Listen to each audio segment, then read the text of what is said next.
Hi, my name is Juju, we have Marco behind the camera and we are deliberately lost in Philippines.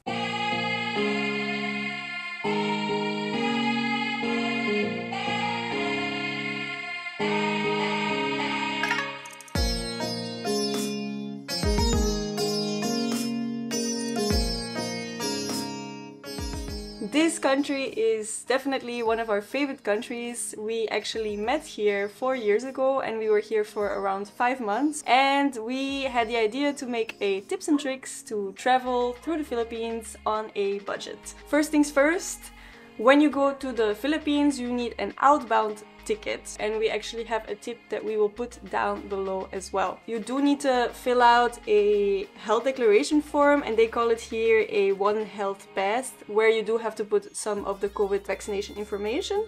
But even if you're not vaccinated at all, you still can get into the country, but you do need a PCR test. For the first month when you enter in the Philippines, your tourist visa is free. So for your second month visa extension, you have to pay 2,030 peso per person. For your third and fourth, you have an option of directly extending 2 more months. It was 8,300 peso per person.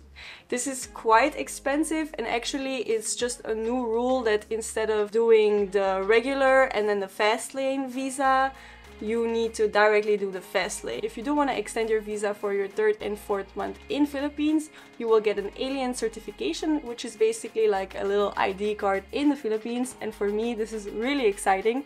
For the transportation, there is loads and loads of options, and also most of them are really cheap. One of the cheapest transportations to travel through Philippines is by bus.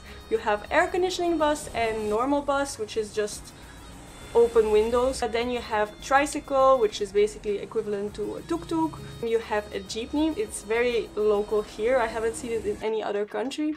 And it's basically a huge car with open windows where you sit side by side, and it's really cramped up, but we just completely love it. It's so original. Definitely recommend you taking one. Then you also have the habal-habal. This is also something that we haven't seen in any other country, and it's basically a huge motorbike, and it has an extension of the back, so a lot of people can sit on it. Of course, you have some ferries to go from one island to the other. Another cheap option instead of taking public transportation is to rent a motorbike. We are renting now one for 150 peso per day, just because it's a long-term rental.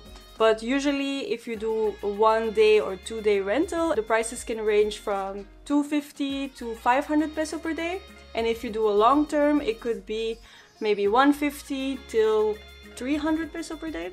So definitely not that expensive. For accommodation, to keep you on a budget, there is a lot of options. The cheapest accommodation that we had was in a hostel in Cebu, and it was around 200 peso per day. If you don't book by booking.com, it was 150. So it's really nice. It was really clean. We like to use booking.com or Agoda website, but with booking.com you sometimes get a upgrade or some discounts. What we like to do is try and find the cheaper accommodation, so we usually see if it's then cheaper to go with their hotel without the booking fee or with one of the booking websites. With the ATMs, most of them are the same. They always charge 250 peso per withdrawal, and some banks also charge on top of that. So the tip that we will give you is to use Revolut, which is an online bank with low currency exchange, and we can put a link down below. Obviously, when you go to the ATM, take as much money as you can. We found that 10,000 was the most that you can take, but 4 years ago when we were here it was 20,000. So if you do know more about that, let us know. What we found to be the cheapest food in the Philippines is definitely the eateries. Basically you have just a lot of dishes all along the table, and then you can choose which one you like. It's a very meat-based country, so for vegetarians it's sometimes a little bit harder, but I found exactly which dishes are vegetarian. You have langka, which is a jackfruit soup. You have banana blossom.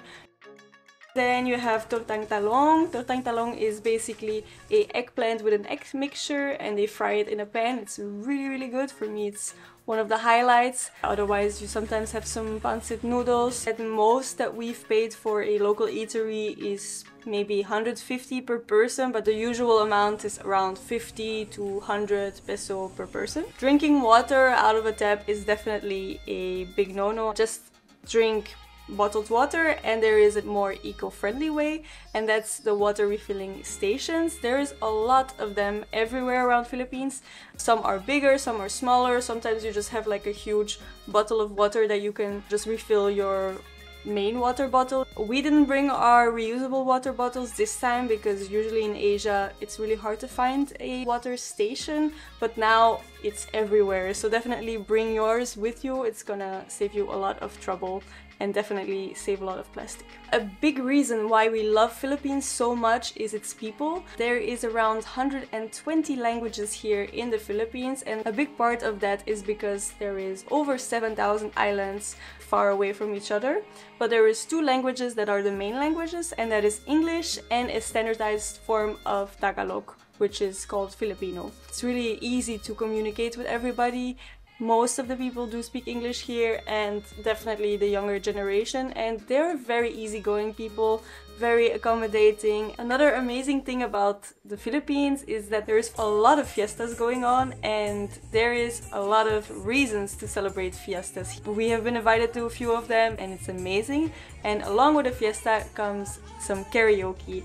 Karaoke is so popular, it's really one of my favorite things. Obviously, Philippines is surrounded by water, which means a lot of amazing marine wildlife. There's huge animals like whale sharks, but also some snakes. We went to Apo Island recently and it was so beautiful. It was one of my best dives in my entire life. It was so amazing. There's a lot of small creatures like nudie branches, but also just the whole marine wildlife here is so diverse and so amazing that we just definitely would recommend anybody to jump in the water here and do all of these water-related activities.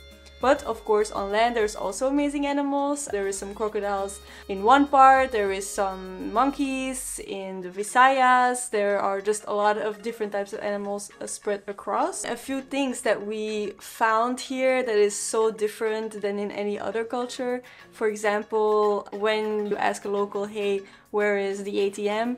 Instead of pointing with their fingers, they will point with their lips.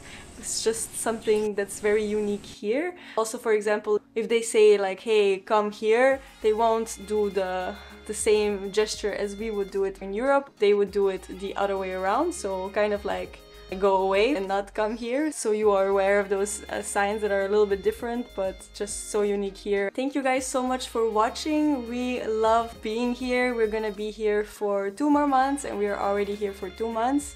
Just be aware of that it's gonna be hard to leave. There's so much this country has to offer and we're just really excited to show you that. Thank you so much for watching. Please like, subscribe and comment, and we will see you on our next adventure very soon.